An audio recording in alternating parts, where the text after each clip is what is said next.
वर्ध्यात आदिवासी विद्यार्थ्यांच्या विविध मागण्यांसाठी आंदोलनाला सुरुवात झाली आहे. वर्ध्यातील प्रकल्प अधिकारी कार्यालयाच्या परिसरात ऑल इंडिया इंडिजिनस स्टुडंट फेडरेशनच्या नेतृत्वात विद्यार्थ्यांचे धरणे आंदोलन सुरू आहे. 5 आणि 14 ऑगस्टचे शासन निर्णय रद्द करावेत, आदिवासी विकास मंत्र्यांचा राजीनामा घ्यावा, तसेच वसतिगृहातील कर्मचारी आणि मनुष्यबळ वाढवावे अशा प्रमुख मागण्या विद्यार्थ्यांनी केल्या आहेत. याशिवाय पंडित दीनदयाल उपाध्याय स्वयं योजना इयत्ता 11वी पासून सुरू करावी अशीही मागणी विद्यार्थ्यांनी केली आहे. दरम्यान विधान परिषद आमदार अभिजित वंजारी यांनी आंदोलनस्थळी भेट देत विद्यार्थ्यांच्या समस्या जाणून घेतल्या. शासनाने विद्यार्थ्यांच्या मागण्यांवर तातडीने निर्णय घ्यावा अशी भूमिका वंजारी यांनी मांडली. तसंच 3 ते 4 आमदारांसह मुंबईत आदिवासी विकास मंत्र्यांची भेट घेऊन विद्यार्थ्यांचे प्रश्न शासनासमोर मांडणार असल्याचे अभिजित वंजारी यांनी सांगितले. आता शासन या मागण्यांवर काय निर्णय घेतं याकडे आदिवासी विद्यार्थी आणि आंदोलनकर्त्यांचे लक्ष लागले आहे. वर्धेच्या आदिवासी प्रकल्पाच्या कार्यालयामध्ये आम्ही या ठिकाणी उपस्थित आहे. या ठिकाणी वर्धा जिल्ह्यातले सर्व या विभागाच्या संदर्भात असलेले सर्व विद्यार्थी गेल्या 4 दिवसापासून उपोषणावर बसलेले आहे. आंदोलनाला त्यांनी सुरुवात केलेली आहे आणि त्यांच्या मागण्या रास्त आहेत. ज्या पद्धतीच्या घटना आदिवासी भागातल्या ज्या काही आपल्या निवासी आश्रमशाळा आहे त्या सरपंचांच्या ज्या घटना घडलेल्या आहेत, बाकीच्या त्यांच्या ज्या सोयी सुविधा आहेत त्या संदर्भामध्ये यांची जी मागणी आहे ती अतिशय रास्त मागणी आहे.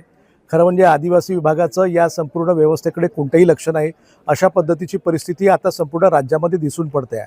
म्हणजे केवळ गडचिरोली नाही तर यवतमाळ नाही, नंदुरबार नाही तर राज्यातल्या ज्या ज्या ठिकाणी आदिवासी विकास विभागाच्या अंतर्गत ज्या काही आश्रमशाळा आहेत त्या सर्व ठिकाणी अशाच पद्धतीची परिस्थिती आहे. आणि म्हणून आता जे शासनाने काही दिवसांपूर्वी जो GR काढलेला आहे त्या GRमध्ये त्यांनी त्या ठिकाणी हॉस्टेलच्या संदर्भामध्ये प्रवेश घेण्यासाठी त्यांनी जी वयाची अट टाकलेली आहे ती अट काही मान्य नाही. कारण शिक्षणाकरताही कुठल्याही पद्धतीची अट आपल्या कुठल्याही नियमामध्ये नाही आणि म्हणून हॉस्टेलमध्ये प्रवेश घेताना जी अट टाकलेली आहे ती सुद्धा अत्यंत चुकीची पद्धतीची अट आहे. त्याच्याशिवाय विद्यार्थ्यांना त्या ठिकाणी स्वाधार योजनेच्या माध्यमातून ज्या विद्यार्थ्यांच्या हॉस्टेलमध्ये ॲडमिशन नाही मिळत, ज्यांना प्रवेश नाही मिळत त्यांना मासिक भत्ता मिळाला पाहिजे किंवा वेगवेगळ्या ज्या काही सोयी मिळाल्या पाहिजे त्या सोयी त्यांना मिळत नाही. या सर्व कारणास्तव या सगळ्या त्यांच्या मागण्यांसाठी आमचे सर्व आदिवासी संघटनेचे विद्यार्थी त्या ठिकाणी आंदोलनाला बसले आहे. आम्ही त्यांच्या आंदोलनाला पाठिंबा देण्यासाठी आलेलो आणि आमची सरकारला विनंती राहणार आहे की या संदर्भामध्ये तातडीनं आपण काहीतरी उपाययोजना करावी.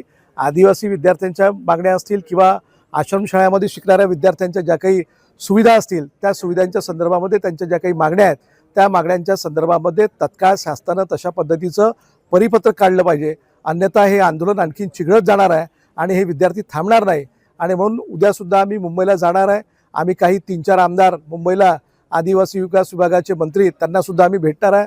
त्यांनासुद्धा आम्ही त्या मागण्यांच्या मार्फत त्यांना ते निवेदन करणार आहे आणि त्यांनी जर नाही त्या निवेदनानुसार मागण्या पूर्ण केल्या तर मग आम्हाला सुद्धा आंदोलन केल्याशिवाय पर्याय राहणार नाही.